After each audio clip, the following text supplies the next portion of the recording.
Hello and welcome to my channel, and this is my first video, and today we are going to be debating if the New York Jets should use the second overall pick in the 2026 NFL draft on Ohio State's Arvell Reese or Texas Tech's David Bailey.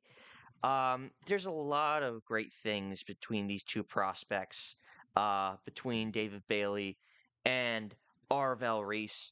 There's, in my opinion, just a lot of things that you can make the case for both sides.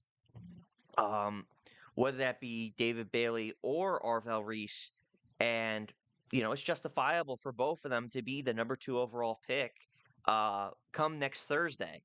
Yeah, no, the draft is next Thursday. It's 9 days away, so it tells you time's flying.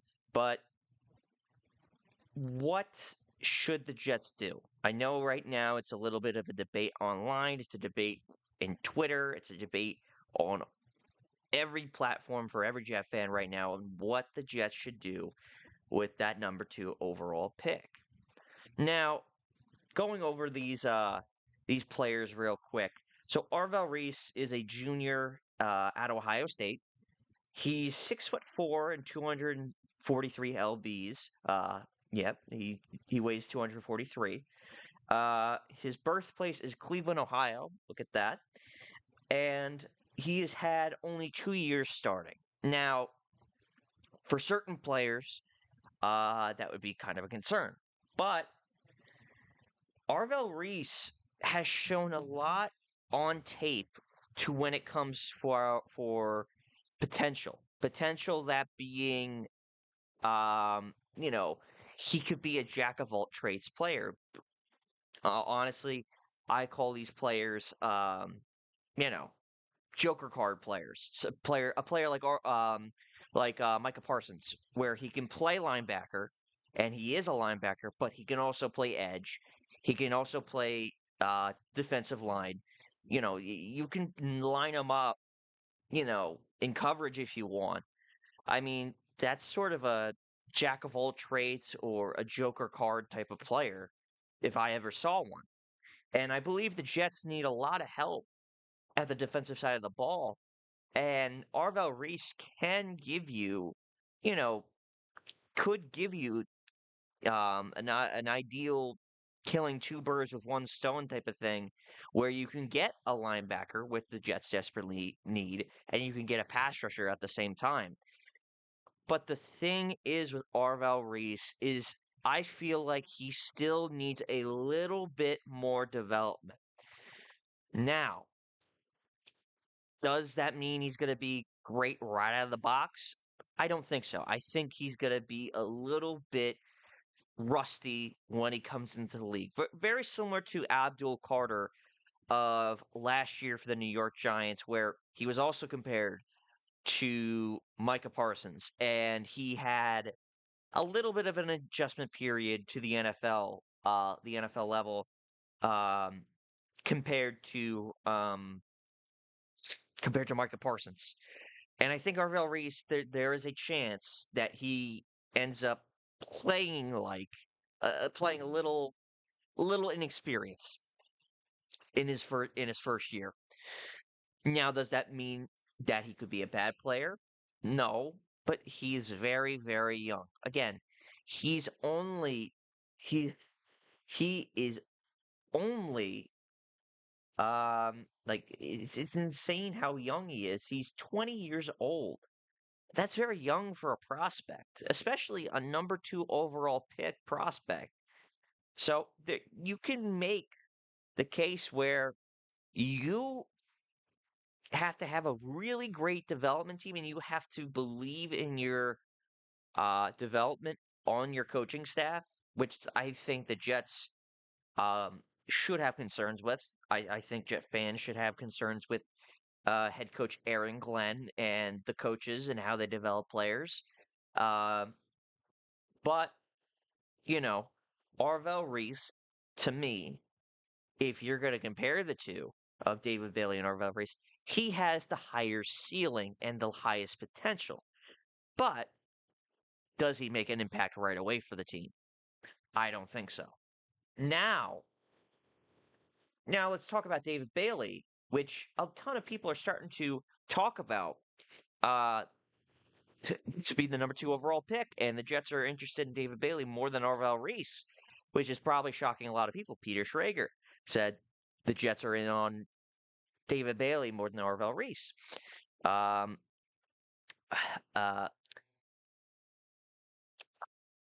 Daniel Jeremiah, he also had an opinion where the Jets might be more in on David Bailey than Arvell Reese. So those two reports by those two guys that have a lot of um, insider insider knowledge. I mean, it's showing that this is closer than what we think. Everyone 3 weeks ago, everyone would have said like, "Oh, Arvell Reese is the runaway pick." This is a lot closer than what people are thinking, and honestly, I think it's perfect. I think it's justified because I think the Jets, you can arguably say, need need an impact player right away, and you can make the case David Bailey is that impact player. He's a senior. He's 6'3". Um, he's 6'3", and he weighs 250. And he started all the way back in 2022 and started all the way to now. So he was a 4-year starter. He started all his years in college. He experienced the whole 9 yards. He had Uh, total tackles, 52 last year. Solo sacks, 32. Assists, 20. Or sorry, sack is 14.5. Assisted tackles, 20. And solo tackles, 32. So, what type of player is David Bailey? What is he? What can he be right out of the gate? To me, he has the potential of being a Von Miller right out of the gate. Now, when I say Von Miller, that's going to raise a lot of eyebrows. Be like, "Whoa, that's a Hall of Fame level edge rusher right there." But when you really watch David Bailey, you can tell he is a dangerous edge rusher at the NFL level, and you don't want you don't. I mean, his potential is Von Miller, but I think right out of the gate, I think he's going to be kind of if I'm going to give a recent draft edge rusher, I think he's going to be in Hayden Hutchinson.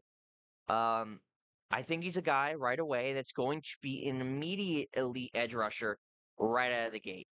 So what I mean, what should the Jets do with this pick if they go with David Bailey? David Bailey, I believe, I believe can be an interesting talent to develop and an interesting talent to add into that defensive line. Because now you look at this, I mean, you have Josh Allen in your division, you have Drake May in your division. Uh, jury's still out on Malik Willis. Jury's very still out on him, but you know we'll see what he can do down in Miami. But you need guys to attack the passer. One of the main problems with the Jets last year in defense specifically was two things. They couldn't pick the ball off. They couldn't. They had 0 interceptions all year. The first time that's ever happened in NFL history. And then they couldn't get to the passer. That was a fundamental problem that they just couldn't do. They couldn't get to the passer. Every single game last year, the Jets defense were giving every single passer all the time in the world to dissect their defense. So adding pressure helps those cornerbacks, helps your coverage to to make the opposing quarterback's internal clock quicker. So adding a David Bailey could be very beneficial to to doing that, to rushing the passer and making that quarterback's opposing quarterback's internal clock very quicker to the point where they make irrational decisions. And when they make irrational decisions, they throw picks. And that's something that just the Jets did not have last year. So David Bailey right out of the gate, I think, can give you production. I think Arvell Reese has the higher ceiling though, and to be a great player. And Arvell Reese, he might be a better player um come to the end of the season this year. But if you're going to weigh the options right now, it's going to be who gives us the best chance to win now, or who do we think we can develop for the future? And what are the Jets' values lie with that pick? Is it the future, or is it win right now? So, or win right now? I think personally, the Jets, personally, it's a little bit of both, which makes it more challenging to determine what the Jets are going to do with this pick.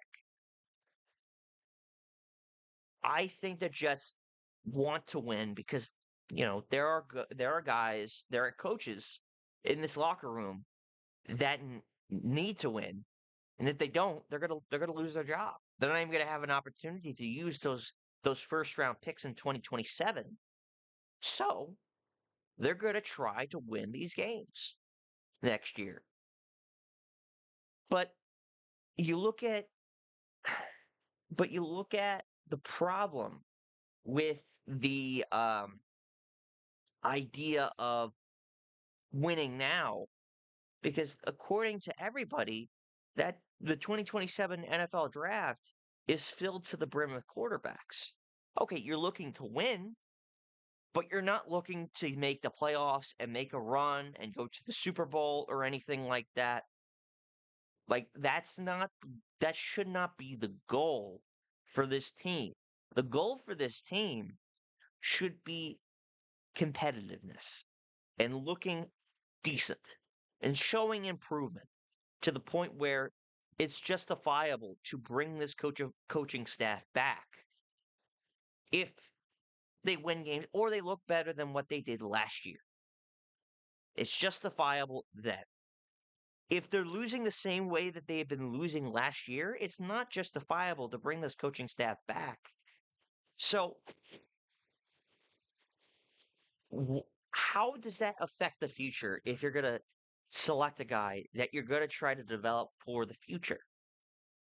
Well, I mean, right away, I mean, if he's not going to be amazing right out of the box, if there's going to be a little bit of development and a little bit of complications right out of the gate, I think that might cause some problems for the Jets, honestly. Personally, I would go Arvell Reese, personally, because I feel like he has the potential of being a joker card type player, a player that you can kill two birds with one stone and sort of develop to be, you know, a multitask player where you can put him in linebacker duty some snaps, or put him in edge rusher in some snaps, or put him in coverage in other snaps. So personally, I would go Arvell Reese. But if the Jets want to compete now and they want a great player right out of the gate, David Bailey, I think is your man, because I think what he's good at, he's really good at. But we'll find out on Thursday what they're going to select. It is going to be an interesting conversation these next few days. Um, yeah, and uh, I hope to see what the Jets do with that number 2 pick. Um, the conversation, the conversation would shift to the 16th overall pick. There's a bunch of ways the Jets can go with that pick, with that pick right now. But now the conversation, the debate, the heavy debate is with that number 2 overall pick. But I'll discuss more about that 16th pick tomorrow. Again, thank you all for watching. Be sure to leave a like, subscribe, leave a comment if you disagree or agree with me on how I see these prospects and how I see them for the New York Jets. Yeah. Thank you all for listening and see ya.